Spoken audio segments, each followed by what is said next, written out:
We are now 1-1. Both teams taking some interesting games home. Obviously, the first game was a little bit more one-sided than the second, but obviously that Cogmore was a domination station last time, so very nicely played indeed. Are going into Champion Select pretty much as I speak, so obviously for this stage of the Champion Select, I am obviously spouting like a broken record here, but we do have two streamers occupying the two spectator slots, so for Champion Select, although not in-game, I will be spectating at the start of my rap career, Pulse. Spectating this section from the stream, so I will be a little bit behind with my voice as compared to what's happening on screen. But anyway, we have got some Sejuani ban, Twisted Fate ban, Renekton ban. Fairly expected. Obviously, Bro did an extremely good Sejuani in that first game. Twisted Fate is incredibly strong all around and is just very difficult to deal with, as that mobility all over the map is such a huge presence throughout the game. Does a lot of damage too. Obviously, finding that out makes a lot of sense. And Renekton did obviously also do a very good job in that first game. So, very interestingly though, AT are still sticking with this Fiddlesticks Twitch Syndra ban, and I don't know the players well enough to know why, honestly. I mean, maybe it just seems like it must be targeted bans at the players from myRevenge, but I don't know enough to know. I mean, they're all very strong characters, but they're very strong only in their own right. So, anyway, have got some picks coming out. Obviously, have Elise, just generally very strong. Had a pretty good showing last game. Obviously, Fail Factory playing that as a support, as opposed to that first game where we saw the top lane Elise. She is very flexible character and is very strong as well. Could probably be seeing some nerfs in the next patch, actually. I believe Zyphorus said something like that on record. Anyway, we have got Caitlyn Thresh pick up immediately there from AT, which is a very strong bottom lane. That is so much poke, and it's so hard to deal with. That is going to be extremely unpleasant for whoever is up against that. And it does look like myRevenge are going to look for a repeat of the previous game. We have got that Cogmore pickup, and that is that was pretty much the key factor last game. Obviously got very fed, and then from there their team did an extremely good job of just constantly pressuring everywhere, never allowing Cogmore to get focused out, exhausting Kha'Zix whenever he got aggressive on him, and just generally pressuring constantly everywhere. So J4 is the other pickup to go with Cogmore, and that's pretty much what you would expect. Just obviously a very strong jungler, has a lot of tools available to him, has pretty good damage, pretty good tankiness, pretty good everything, all built into his kit, has good engage, has good disengage. You know, J4 is the generalist jungler. He does everything, and he does everything pretty darn well. So obviously that's going to be pretty key factor in this game. And now we are going to be waiting, at least on my end, for the next two AT games. We have got a Hecarim being hovered over, and I'd just like to quickly remind you that I am a little bit behind where you would expect me to be on, because I am casting this part from the stream. And now we have got Hecarim and Malphite, probably. Yeah, okay, so Hecarim and Malphite, obviously, they're looking to focus out Cogmore here. Both of those characters have just the ability to completely ignore a team and just run straight after that Cogmore. Just go, rah! Fear me, I am jumping straight on your carry. There is nothing you can do. He is going to be CC. Malphite obviously has that capacity. And Hecarim has it kind of a little bit slower, but has more follow-up damage. Still, both of them, stacking those together is going to be incredibly powerful. And you have then Thresh kind of protecting Caitlyn, going to be looking to basically reduce Cogmore's damage by killing him. Caitlyn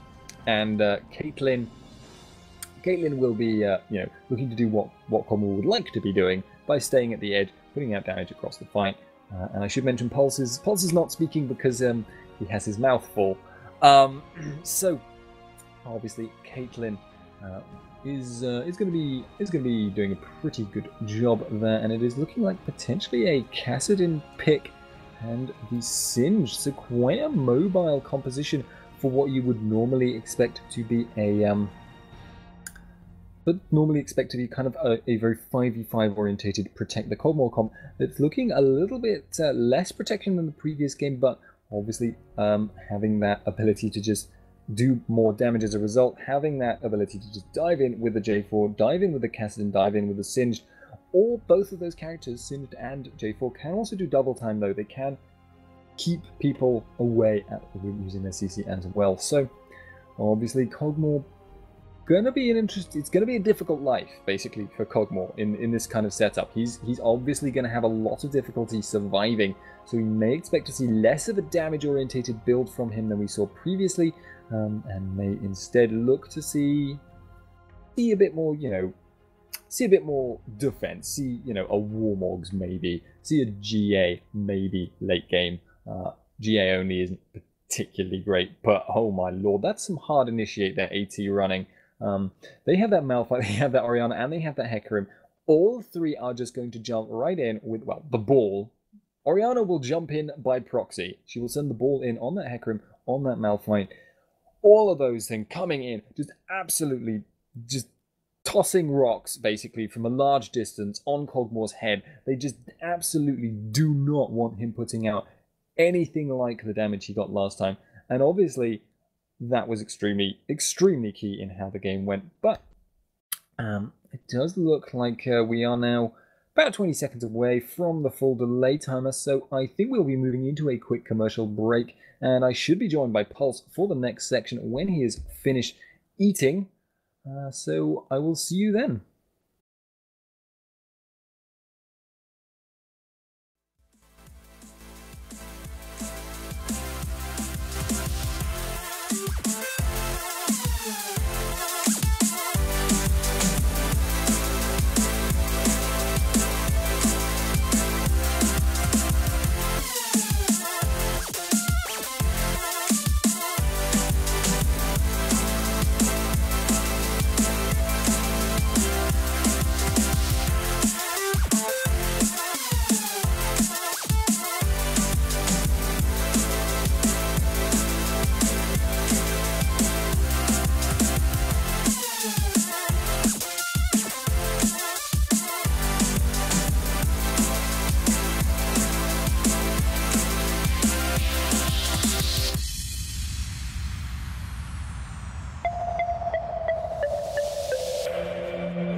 Hello and welcome, ladies and gentlemen, to week 3 of the EU West Challenger Series powered by Kaostv. We are currently in the first best of 3 today in the quarterfinals between myRevenge and AT Gaming, and we will be jumping into the third game today with AT and myRevenge both picking up one game, with the last game Cogmore going huge and getting a quadra kill and just being generally amazing, and actually brought his team to a victory. So yeah, very interesting to see. And I am Pulse. I'm joined by Spuddington. How's it going?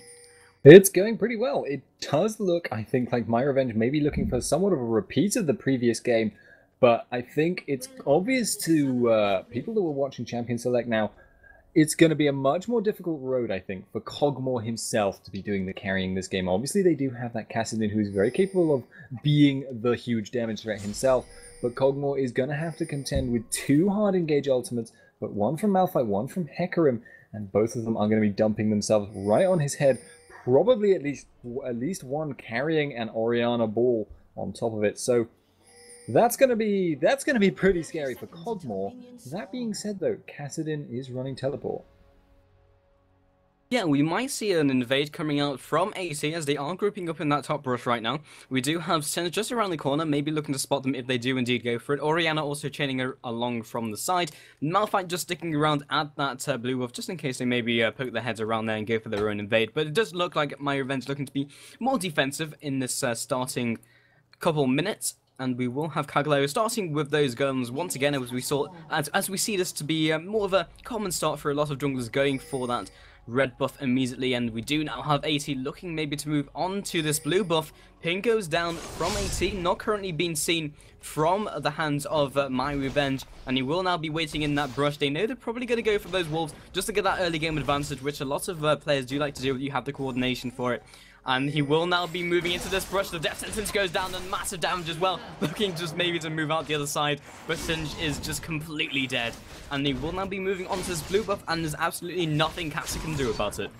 Yeah, that's going to be very, very difficult now for Singe. He's going to lose out on probably about a wave of XP. And he's also going to be playing in a 1v2 lane situation now. He is going to have to contend with Thresh and Caitlyn. And Singe does an interesting thing in a 1v2 lane. He scales very well off XP, which is a very good thing in a 1v2 lane, but he cannot farm for beans in a 1v2 lane. He cannot go near the creeps because he will just constantly get poked back, poked down, and just forced around. But it does look like we are also seeing a swap up in that Elise and Cogmore are going mid. So this isn't what they did last time. In fact, I think this may be the reverse of what happened last game, where Caitlyn where AT's bot lane went to mid lane, and myRevenge bot lane went to top lane. Or wait, yes, I think that's what they did. Anyway, yes, it was indeed, and this is basically the reverse swap up. We do have that other Lee's looking to be very aggressive, pops the wards over the brush, over the wall, sorry, and Bro now being poked out as well. Failf actually doing a lot of damage, in fact. It swaps into the spider form, will be picking up that red buff. Nice pop over the wall, but the repel will chase him after. Will be now backing off with that top lane, also moving into intercept that Elise, and will be backing off into that mid lane. But that's a flash burn from Bro, and as well as being dropped very low and forced to recall. I'm actually a little bit surprised that we're seeing Bro not running Ghost on that Hecarim. Which as far as I'm aware, I obviously do not play Hecarim myself, but it's sort of what you would typically expect. Obviously, he does synergize with that extra movement speed, does a lot more damage with that movement speed, and obviously lets him position himself a little more helpfully. Anyway, certainly it's a nice ability to have burn. Flash will stop him from going for super aggressive ganks. It will make that mid lane, bot lane, mid lane, the bot lane that went to mid lane a little bit safer now. And it does look like Bro is coming around the side here. Ooh, he is actually going to go for this. He has got the charge going down, has got the bit of damage down on Nigelf as Toxic, and the exhaust has gone down. It has been forced out. Caglaro now going in, and Bro has no flash, as we know, but Nigelf actually recommitted a little bit too much. Has got that barrier down, but it actually runs out, and the Ignite picks him up. But it does look like we have got the kill on Fail Factory. So that exhaust is actually used, but Dupliant's going low, has no mana. Fail Factory does get the Venomous Bite, but not going to be quite enough damage. And he's got the double buff now, and Caglaro doing work. Yeah, and that was a 2-for-1 trade, but overall it's currently 2-for-2. So it is fairly even in the game, as the goal totals are exactly even. In fact, yep, just even once again as myRevenge just caught up. But as you said, tier 1 player on Singe can't do absolutely anything at all, and the turret will be dropping at around 5 minutes. And right now that means AT will be able to roam, and unlike the second game that we saw, we won't have myRevenge able to roam along with them because that mid tower has not gone down, as we saw that aggression coming in from Hecarim, and in fact that mid turret is in a very healthy state, only taking a couple auto attacks or even one auto attack. So right now AT in a very good position where they can roam around the map, and basically they're not sacrificing a turret for it. The danger though is that they have possibly ended the laning phase a little bit early. I know Thresh and Caitlyn are very strong pushers, and together they are obviously going to make it life hell for whichever lane they choose to push. But what they have given here is they've given an opportunity for Singe to pretty much just free farm top. You can see he's freezing the lane right where he is. He's just going to kind of keep that there. Actually, he's going to push out a little bit. So he is actually just, you know, in the short term, looking to keep it roughly where it is. But obviously, in time he will have to move. But for now, picking up a bit of farm, as I say, and he'll be good to go with that farm. And obviously Thresh and Caitlyn have moved to mid lane, so they are looking to pressure that in. It looks like Elise may also be rotating to mid. Yeah, Fail Factory might be looking to get something done. However, that ward is down. They have seen him as well as Cagalero if he decides to go for this gank. And they should be in a pretty good position, but they have indeed rotated that top lane into that mid lane with that duo lane, and they might be able to pick up another turret. And this is looking fairly bad for myRevenge because they're not in the same situation where they had Cogmal able to roam as well, able to farm pretty nicely. And in that first game, he did get a lot of kills in those small skirmishes, which allows him to transition well. That's not really happening this game. And Cogmal's just in that 1 versus 1 lane at bottom, and he's just farming okay, but he's not going to reach the same stage unless everything dramatically changes in the same way he did in the second game. And we do actually have tier 1 player dropping very low as rarely gets flipped over the shoulder, and we'll be running out of mana. Meanwhile, bottom we do have Cogmal dropping very low with a shockwave landing. Brobo popping out of the brush as well with that devastating charge. One more auto attack will finish him off, and Dupliant will be picking up that kill as Cagalero just drops into the lane to pick up some more creeps. Yeah, and fnatic's now getting to feel the poke in that lane in mid. He is obviously in a 1v2 situation, and both of them have strong auto attack poke. Both of them do quite a bit of physical damage, which Kassadin is weak to, and actually the hook did land, but the flay did not. So obviously fnatic is having a bit of a time at the moment farming this mid lane out, but crucially at the moment, Facility are not putting down too much pressure on the tower itself. It looks like Jarvan may rotate towards that mid. Now they are really putting down some pressure on that tower, and it's going to go down very, very quickly at this rate. Zaichian obviously taking a bit of damage, but it does look like they're just kind of leaving this tower to dry. I have to query why Caglaro is not going for that mid lane. This is going to cost them quite a lot, but tier 1 player in that top lane just farming out against Malphite and Fnatic's. Ooh, his tower's still alive, which is about all you can say. He's actually going in on Facility, though. He has got that silence, has got that slow. He's now going to flash out. We've got Caglaro going for it, but Zaichian is now the target, and the ace in the hole gets blocked. Caglaro putting down some damage. Everyone is just going to back out now. Yeah, and it was actually quite nice from Fnatic's, because he did actually just step in that trap, and that was forcing the tower to hit Caitlyn. And you can only feel that if Caitlyn had carried on hitting the turret, that would have gone down. But it actually looks like that's going to happen anyway, with Fnatic's being forced back along with Caglaro. But he's in fact already here again. That was fast. Oh, he had the teleport. There we go. I was like, what? That was incredible. But yeah, he's already back in lane, so that tower will still be standing. Yeah, you buy home guard boots and then you just keep riff walking the whole way. You arrive in lane with no mana at all, but you're there. And that is threatening. So we are now seeing a convergence on this dragon here. There is a pink ward out. Fnatic is obviously feeling a little bit concerned about staying in that brush.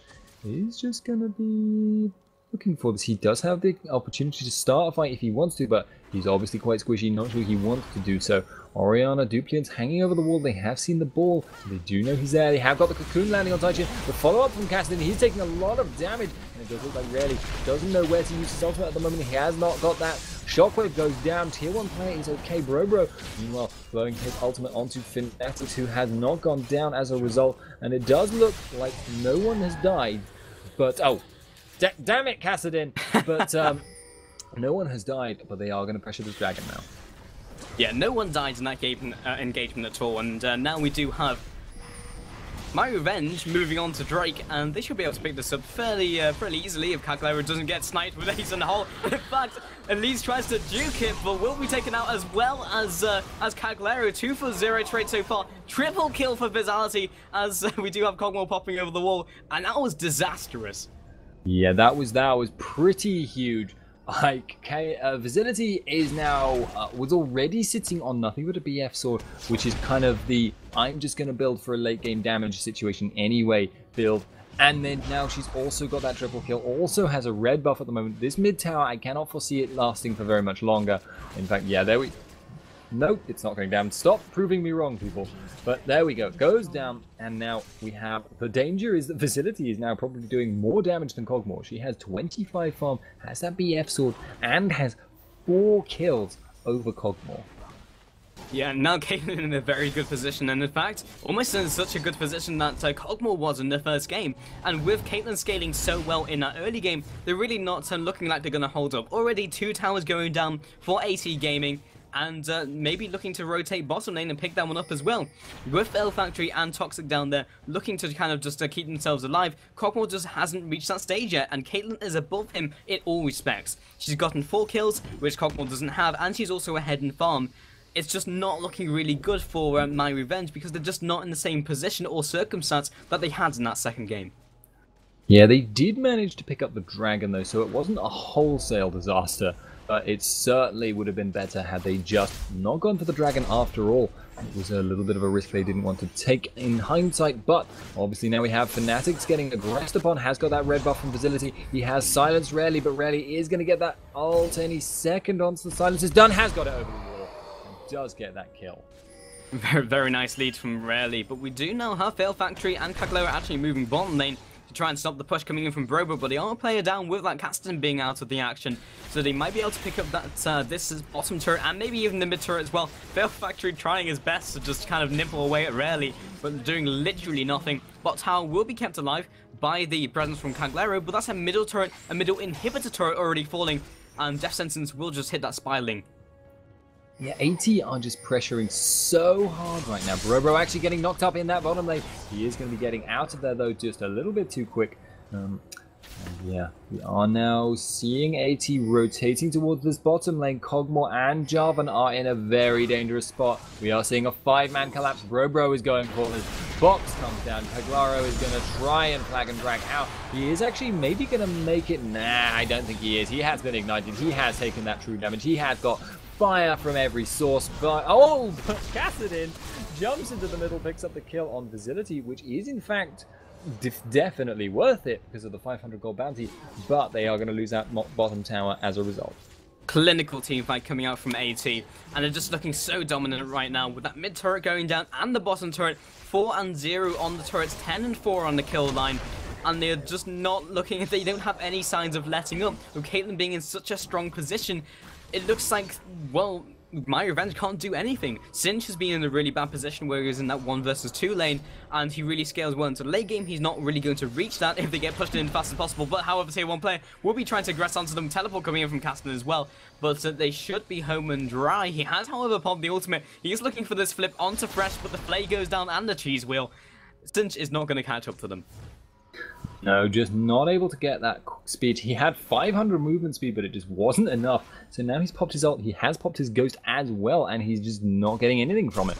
And as you say, this time AT are definitely in control, and that was not what you saw before. what you saw before in that second game was AT definitely on the back foot all the time. Just myRevenge forcing objectives, myRevenge pushing, myRevenge always in the control of the game, always coming out on top in the fights. But now they're so far behind, and it looks like Bro is getting aggressive. He does have that Spirit of the Elder Lizard. It does look like Nigelf is going to try and run away from this. He might be able to take him low enough for his passive to finish the job. Has got that barrier actually as well, but it does look like he's going to die, and Bro is going to get lanterned out. Yes, indeed. So right now, everyone's kind of just backing off and kind of a low in the action, but we do potentially have Fnatic popping over the wall with that North Sphere landing onto Vitality. He's trying to get out of here. 2v1 scenario. He doesn't do a lot of damage, but he's just trying to kite around, pick up this kill onto tier 1 players. He's just also kiting it around, and will be juking that Piltover, and will actually come out into in a 1-for-0 trade.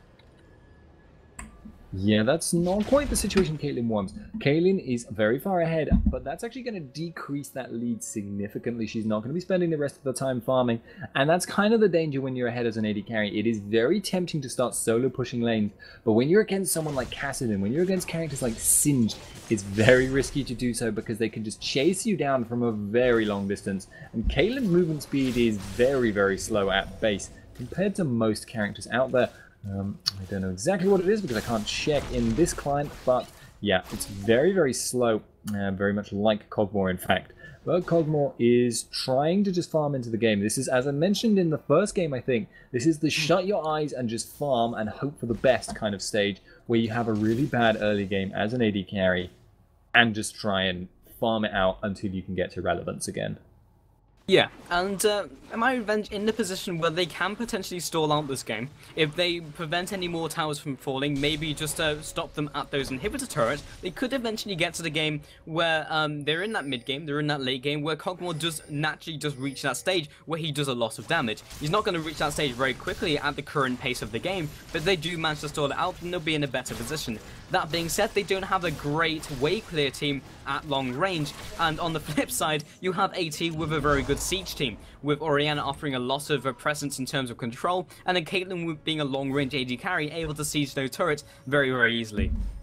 Yeah, so as a result of that information that you just pretty much put out there, you can see that myRevenge are still desperately trying to keep everything pushed down. You can see Singed is basically playing as a split pusher right now. He's using his ult as his escape, and obviously he's actually surprisingly good at doing so. He clears waves very quickly, and Bro is going to be pushing it back though. So what they're doing by doing that is forcing splits. They're trying to prevent the 5-on-5 poke fest in mid, which is definitely what AT wants, and it's definitely what they're going for right now. It looks, in fact, like they're going to converge on that pretty shortly, because they, as you mentioned, have such a good siege team. They have multiple shields, they have multiple long-range poke damage characters, and actually now tier 1 player is in a potentially dangerous position. It doesn't look like anyone's quite close enough to force it on top of him. Kaostv is going to react, but Kog'Maw is just going to keep pushing down bot. However, if he stays down there, then you're just going to have AT pushing in this top turret, Malphite also looking to push in this mid lane as well, and not only on top of a very good siege team and a very good poke team, they have fantastic engage. They have Orianna popping that ball on top of Bro or rarely when they initiate, fantastic initiation, and then when they have been poked down, then they're inevitably going to win that team fight. So they have a very nice competition in that respect. We do have the death sensors landing onto Fnatic's, but very interesting interaction as he pops over the wall with that Rift Walk. Yeah, it's a very, very long chain.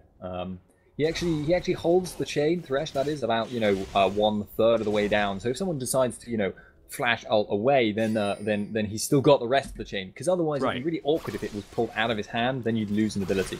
Yeah. So, that would be terrible. But, as I say, we have now got Kaostv going to be farming out raids. I'm a little bit surprised, actually, that AT aren't forcing just straight-up sieges right now. It does feel like they're letting Kog'Maw farm a little bit more than they should. He has now actually overtaken Caitlyn on farm. Probably not overtaken on gold.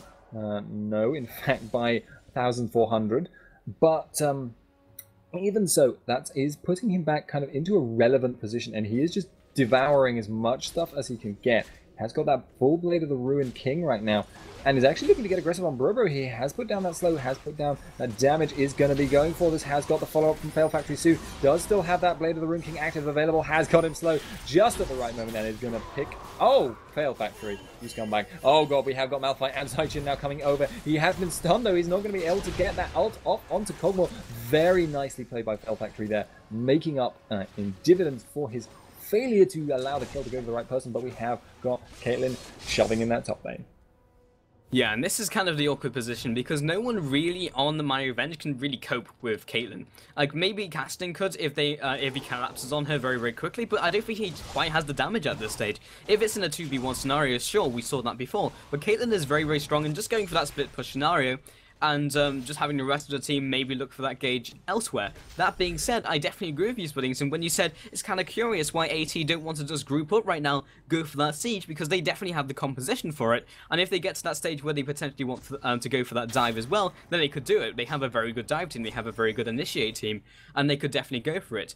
On the flip side though, you do have Cagliari, you do have tier 1 player on Singe. There's a lot of disruption if they do go for that tower dive, and they could be engaged upon underneath that turret.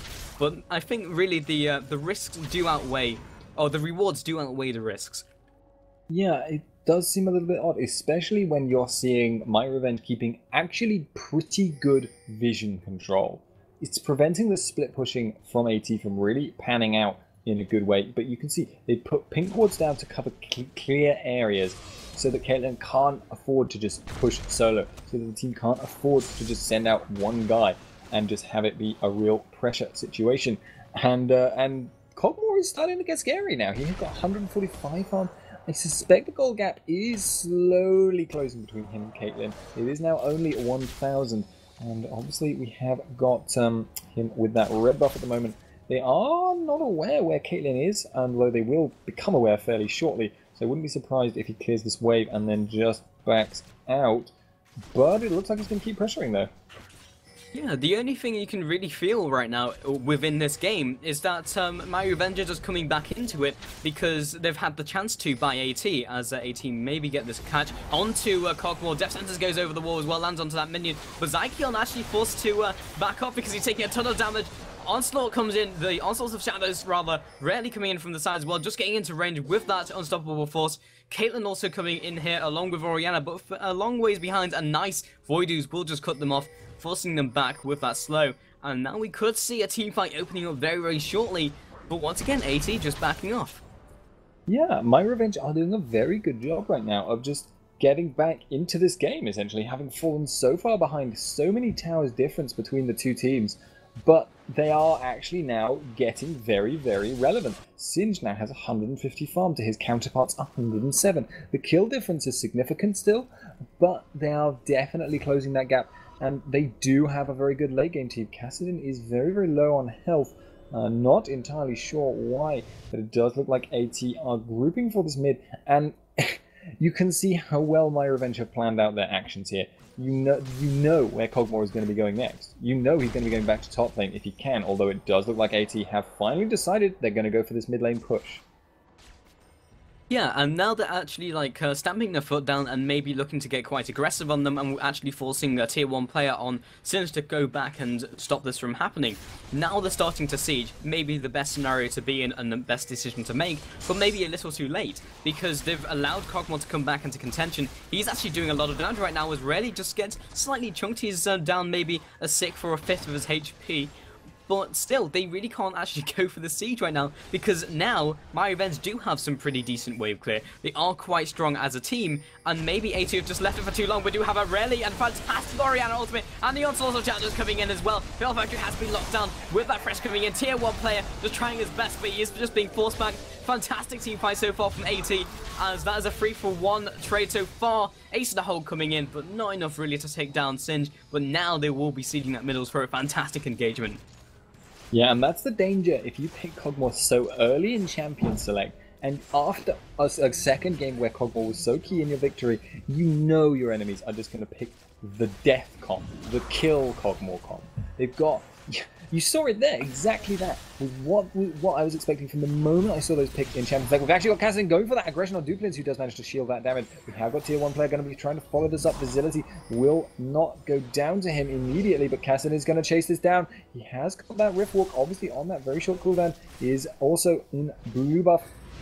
Rod of Ages tier mode, so he has a lot of mana, but they aren't going to be able to take out Caitlyn. It is going to stymie the next push a little bit, because obviously they will want Thresh to respawn, they will want Orianna to get that health back. But yeah, it's that wombo combo of people that Kog'Maw just can't avoid. The only way Kog'Maw can avoid Malphite is a flash. That's the only thing he can do.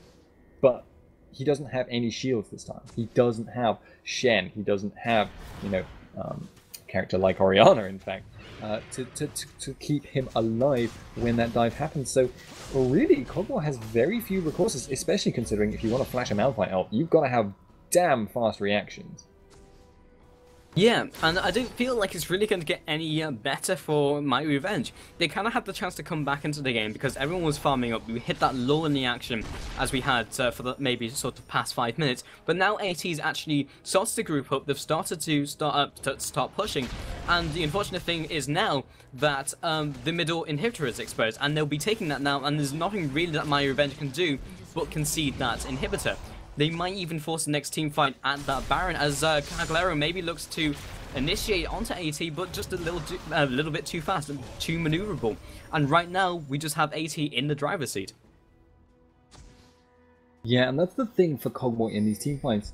He can't go within range of Hecarim. He can't go within range of Malphite. Like, if either of those two champions are, have ultimates available and are within range of Kog'Maw, Kog'Maw is in the wrong position. And that just, if you were to draw a circle around Hecarim and around Malphite, draw like that Venn diagram and just watch their positioning in a team fight, you'll see that they basically have this huge zone of threat that just Kog'Maw cannot enter. He can't get near anyone really, because the only ones he can hit are maybe like Thresh if he goes in for an engage or something like that, because Caitlyn and Orianna, they're going to be too far back to hit. They're going to be too far behind these incredibly tanky champions, but it does look like they're going to go for this mid pressure. And we have got the Hecarim, we have got the Onslaught champions, have got the Malphite going on Kog'Maw, who has had to flash out, and we have now got some damage coming back in though. Bro goes down, we have got Rarely on. Nigel is toxic, he does manage to stay alive though, tanks through it like a boss, and we have got now tier 1 player going under the tower, not going to be going for it though. The rest of the team decides to abandon ship, and that was very nicely played for them in the team fight, but Caitlyn is pushing bot. Yeah, they did manage to pick up 2 kills in that engagement, but Caitlyn picks up a tower in return, and all of a sudden that trade was just not worth it, because Caitlyn picking up a tower is a lot more valuable, and now once again AT ahead, even though they lost 2 players. That being said, the goal totals aren't that different. There's only about 2k in it, and that's kind of surprising considering there's 5 towers down from myRevenge, clearly indicating that they must be farming better. What I will say though is that if by whatever means necessary, if myRevenge can actually take down, get a good ace, then there are a lot of outer towers they can take down very quickly for a very sudden gold spike. If they were, to ace in the middle of the map there, for instance, somehow, I don't know how that would happen because Caitlyn was bot, but, if that were to have happened, they could have probably pushed down maybe 2-3 towers and then gotten Baron, and that would have just given them, like 8-7k gold just suddenly coming out. Whereas for AT to get that global gold now, they pretty much have to go for Baron. The towers are obviously now just obstacles to stand in the way rather than a quick gold source, but obviously, for that to happen, myRevenge would have to win a fight, which is going to be a little bit difficult for them, and Kog'Maw there just snatching away the blue buff in time. Yeah, so the interesting thing right now is AT may sort of scale off because they have decently scaling champions. Their team fight's never going to be completely irrelevant, but at the same time, Zyclone actually getting caught by Fail Factory, and Kog'Maw also following up with some damage. Got to be careful not to get caught though, but also they are now pressuring that top turret, and everything I just said doesn't really have any standing because they are looking to pressure this top turret and in a very good position as well. Caglero forced to back off. It's a 4v5 scenario. Flip goes on to Broto. Maybe not the best person to do it too, but he is down onto about 50% HP, and now AT are forced to retreat. Fail Factory popping down that Shirelli is, but they should be out of there, and at the same time, that was another inhibitor tower taken down and another inhibitor exposed. However, we could see myRevenge maybe aggressing onto this Baron. 80 are fairly low, or at least that's probably just Broto, and he might be able to engage onto this, and we could see another team fight opening up. I don't think they can actually go for this Baron though right now. Bro is still available with that smite, with that Onslaught of Shadows. His level difference, he is 1 level higher than Jarvan, so unless they can definitely clear out the vision, they can't really go for that aggression, and they can't really go for a tower either, because by the time they reach a tower, he'll be back up. So the end result of that is that AT win a fight by virtue of not winning a fight. They took out that top tower for free, essentially. They just took it out, walked back, did a bit of pussyfooting around, did a bit of dancing, and then now they're back at full health. They're back ready to push out, back ready to go for Baron, back ready to go for more towers or that open inhib. Yeah, AT's still in a very good position, and when they do mobilize, for one of those turrets, they generally get it. However, sometimes they just kind of back off, they just farm the jungle, and then there's a lull in the action where you feel that myRevenge could potentially come back into it, because they do have very good scaling champions. You have Singed, you have Kog'Maw, you have Kaostv as well, who's actually scaling fairly well, might be able to assassinate Caitlyn if it comes to it. But at the same time, AT, when you think that's potentially going to happen, AT comes in and actually maybe gets a pick onto top lane with Retley and Broto aggressing onto Cagliari, but you basically just got 2 tanks on a tank and nothing really happens. Yeah, so obviously very, very well played here, and it does look like, well, Elise is going to look for this engage. It kind of... Oh boy, Elise. Fair Factory is in a bit of a spot here. He has gone aggressive on Zaichin, but I'm sort of not really sure quite why. Rarely is quite low, though. We have got the Onslaught of Shadows coming down. Kog'Maw is only having to fight him, though, so it does look like he is actually able to put down some damage in this fight. Zaichin goes down very low. Singed is putting down a lot of damage as well. Has been disrupting the backline. Have got Kassadin putting down damage on Facility, and we got Cagliari looking to do some damage too. Oh boy, that's actually the fight they wanted, and now we have got this Baron. That was absolutely perfect for myRevenge, and now moving on to this Baron, we could see this game just turn on its head once again. And now Kog'Maw 3, 5, and 7, one of the major threats when we head into late game. Picking up this Baron will be ahead in gold, and we could see... Well, actually, they're just waiting for Fail Factory so they can get that Baron buff on everyone. I'm slightly confused, but then realize, well, they're just waiting so everyone can get that buff, and they're in an even better position. Yeah, very, very nicely played indeed. They just had Singed just destroying the backline there, and Kog'Maw was able to stay out of range of the Malphite. And that's the thing, if you have enough other threats with a Kog'Maw that can do the damage to those horrible, horrible diving champions before they can get in range to do that diving, if you can get that Kassadin, Singed, Jarvan to do the damage, then you can actually allow Kog'Maw to start coming back in range, because they'll be forced to use those ultimates on someone other than Kog'Maw, and then Kog'Maw can come in and put in that huge damage. I'd still say AT have a very good chance in any given team fight, though. They have absolutely not lost this yet. Yeah, for sure. They're very strong. They have a Caitlyn who's 8 and 3. She's got 3 items. A 3-item AD carry is very scary.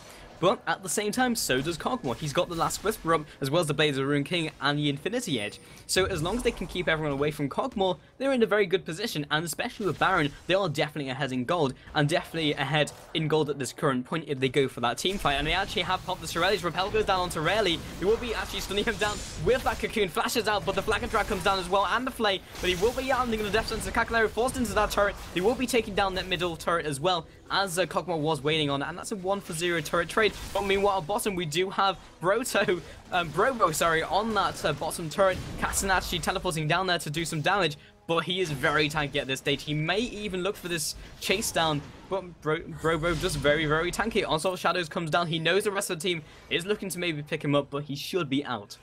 Oh, but is he? Because Kassadin is the chasing king. He does get creep blocked like a chump, though, so he doesn't actually end up getting that. I feel like that was a little bit unfortunate, but it is true, though, that Hecarim can put a lot of distance between him and other people if he is able to just keep spamming out that E, because obviously that's a lot of movement speed, and movement speed is king over long distances as compared to simple blinks like Kassadin's.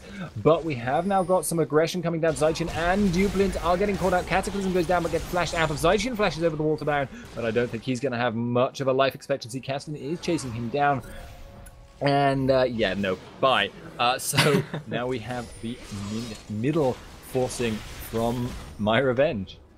myRevenge is going from strength to strength, and it's kind of all through the game. We've just seen them get a little bit stronger, AT pushes them down, but it's only at this stage that we've really seen myRevenge come into it, where they're looking very dominant. And right now we do have Reddy just being caught, bit of damage coming out as well, and you just have to feel that if it carries on going at this pace, then they'll be in a very good position to carry this on into late game, because they do scale so well, as has been mentioned so many times, as we've just been constantly theory crafting, while there's been these constant lulls in the action. But now they will be moving onto this Drake, and there's very little that AT can do about it. Yeah, it is true that the Baron buff is going to be running out pretty shortly. I don't think that has more than maybe 20-30 seconds on it, and it looks like they're going to be going for that middle inhib. Actually middle team, sorry, and Caitlyn is not visible to them, but if she were, I think they'd be going for that. But we have now got Rarely getting slowed. Dupliance has no flash, has been flung back, has gotten a Elise on her face. Shockwave goes down, tier 1 player is just not quite able to put quite enough damage, but Facility gets deleted off to the side, and now Singed is singed and is just diving towers, doesn't care, could be laughing, wouldn't know.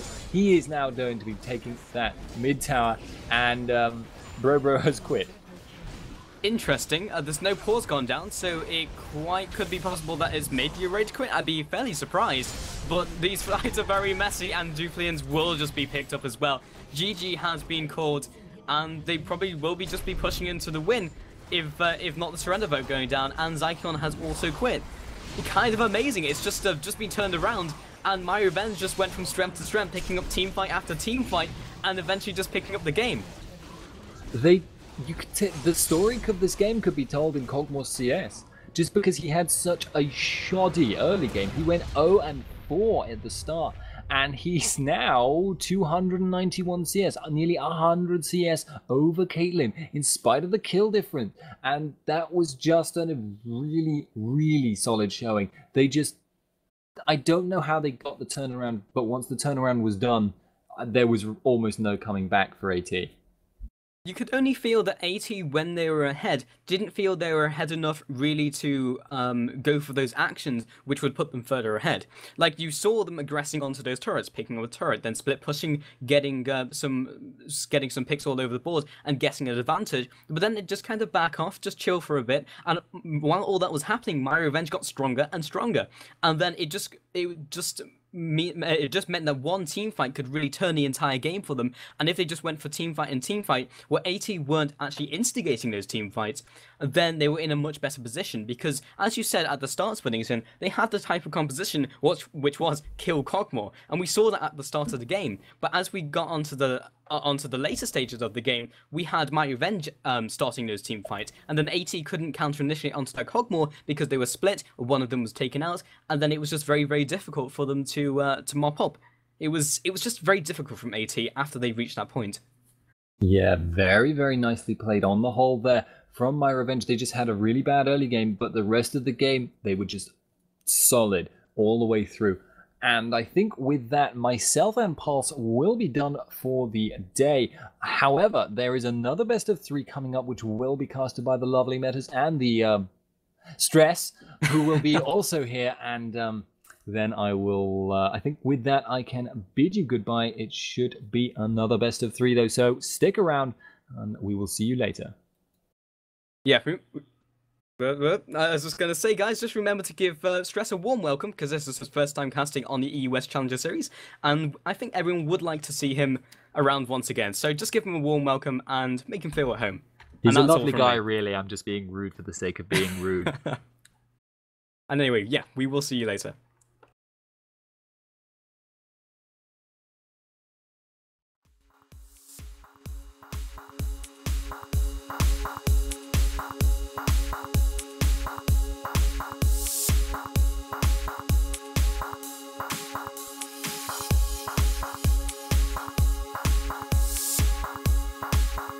Anyway, wait.